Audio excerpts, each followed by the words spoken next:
নমস্কার, আমি সুস্মিতা। আনন্দধারায় সকলকে স্বাগত। আজ ক্লের গয়না বানাতে বসে গেছি। গ্রামে থাকবো অথচ প্রাকৃতিক জিনিস কাজে লাগাবো না, তাই আবার হয় নাকি? প্রথমে ক্লের ডোটাকে ডিমের মতো করে বেলে নিয়েছি। বেলতে গিয়েছিলাম রুটির মতো। আমার হাতের যে এত গুণ এই বেলার ব্যাপারে, সে আর বলে বোঝানোর মতো না। এটার কথা বাদই দিলাম। নেহাতি যদি কোনোদিন বিপদে পড়ে লুচি বা রুটি বেলতে গিয়েছি, তাহলে আর কে আটকায় আমার হাতকে? সে যে এত সব ডিজাইন তৈরি করতে পারে, ধারণার বাইরে। থাক সেসব আনন্দের কথা, আর নাই বা শোনালাম তোমাদের। সে হোক ডিম বা রুটি, তাতে আমার কি? আমার তো দরকার মাঝের অংশটুকু।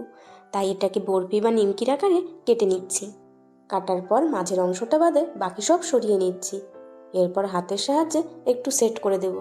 এখানে যদি কারো মনে হয় নিমকি না নিয়ে অন্য কোনো শেপে নেবে, তাতে কিন্তু কোনো বাধা নেই। আমি ধারগুলোকে একটু সমান করে দিয়ে কোনাগুলো সামান্য ভুতা করে দিচ্ছি, এতে সাইড ক্র্যাক হয়ে যাবে না। এখন একটা ব্রাশ দিয়ে কেটে নেওয়া নিমকির উপর ইচ্ছে মতো দুরমুচ করে দিচ্ছি, যাতে এটা ইটের মতো শক্ত হয়। আরে না না, এটা মজা করে বললাম। বেসের উপর এমন ছোট ছোট ছিদ্র করে নিলে রংটা ধরাতে সুবিধা হয় বলে আমার মনে হয়। এটাকে ডিজাইন করার জন্য একটা স্কেল নিয়ে নিয়েছি। স্কেল দিয়ে হালকা চেপে দাগ কেটে দিচ্ছি। বেসের উপর যদি অন্য কোনো ডিজাইন করতে মন চায়, তাহলে এই সময়েই করে নেওয়া ভালো। তা না হলে পরে একটু সমস্যা হয়ে যায়।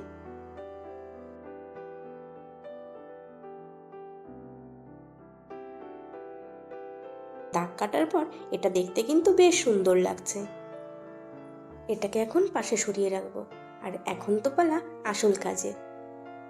এর জন্য আমি একটা 5 পাপড়ির ডাইস ব্যবহার করেছি। ডাইস ছাড়াও এই ফুল বানানো সম্ভব, তবে সেটা না হয় অন্য কোনো ভিডিওতে দেখাবো। ডাইস ব্যবহার করলে অবশ্য সময় একটু কম লাগে। একটি টুলসের সাহায্যে পাপড়িগুলিকে কেটে আলাদা করে নিচ্ছি। কি অদ্ভুত না? একবার ফুল বানিয়ে আবার সেটাকে কেটে আলাদাও করে দিচ্ছি। হ্যাঁ, কিছু জিনিস ঠিক এমনই হয়। তাকে নতুন রূপে গড়তে হলে ভাঙাটা জরুরি। এখন সব পাপড়ি একটা একটা করে ওয়াটার ড্রপ শেপের করে নিচ্ছি। যেহেতু পাপড়িগুলি বেশ মোটা, তাই এগুলিকে আঙুল দিয়ে চেপে পাতলা ও বড় করে নিচ্ছি। ছোট থেকে সংসারের কাজে ফাঁকি দিলেও এসব হাতের কাজে আমি কিন্তু ফাঁকি দিতাম না, যতক্ষণে না আমার কাছে সেটাকে 100% না হোক 90% তো অবশ্যই সঠিক হতে হবে, তবে গিয়েই তার নিস্তার হতো। এখন এগুলি আবার জোড়া দেবার পালা। হাতে একটু জল লাগিয়ে পরপর আটকে দিচ্ছি। এই কাজটা একটু সাবধানে করছি, মানে এগুলিকে সমান দূরত্বে রাখার চেষ্টা করছি। এতে করে ফুলের যে আকৃতি সেটি সঠিক থাকবে। যেহেতু আমি এটাকে কাঠগোলাপের শেপ দেব, তাই সাজানোর শেষে খানিকটা ফাঁকা রেখে দিয়েছি। এখন এটাকে এইভাবে তুলে জুড়ে দিচ্ছি। হাতের সাহায্যে ঘুরিয়ে ঘুরিয়ে এটাকে প্রপার শেপ দিয়ে নিচ্ছি।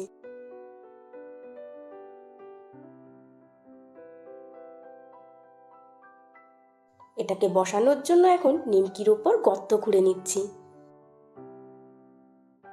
গর্তের ভেতর একটু কাদার মতো করে দিলাম।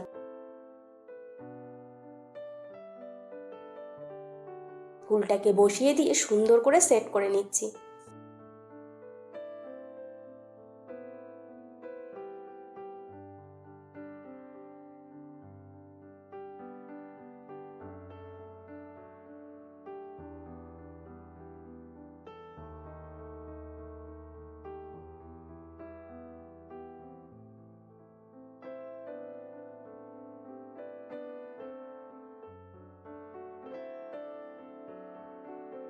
বেস আর ফুলের জয়েন্টে অল্প অল্প মাটি দিয়ে চেপে দিচ্ছি, তা না হলে ফুল উঠে আসার সম্ভাবনা থাকতে পারে।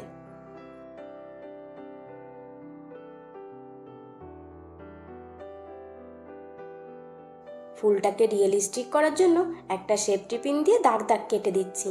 সুন্দরের কোনো শেষ নেই, এর ক্ষেত্রেও তাই। যতই করছি ততই মনে হচ্ছে একটু বাকি থেকে গেল, তাই চারিধারে এমন ডিজাইন করে নিচ্ছি।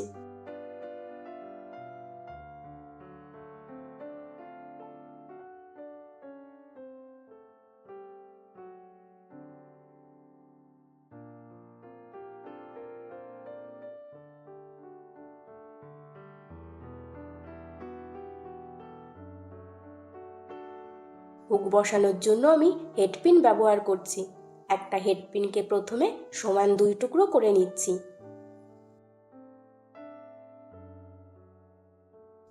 এবার পিনটাকে এইভাবে ঘুরিয়ে নেব।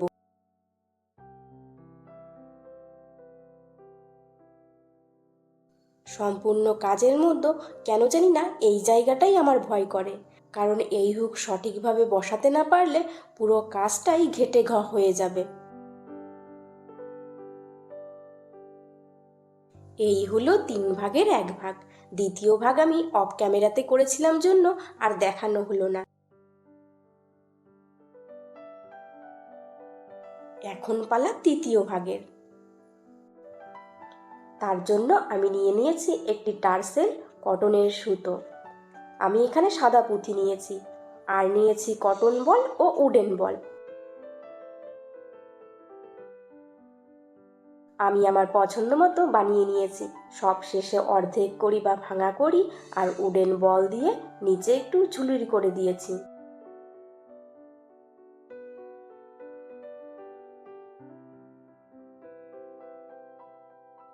এবার বলো তো মাটির গহনাটা কেমন হয়েছে?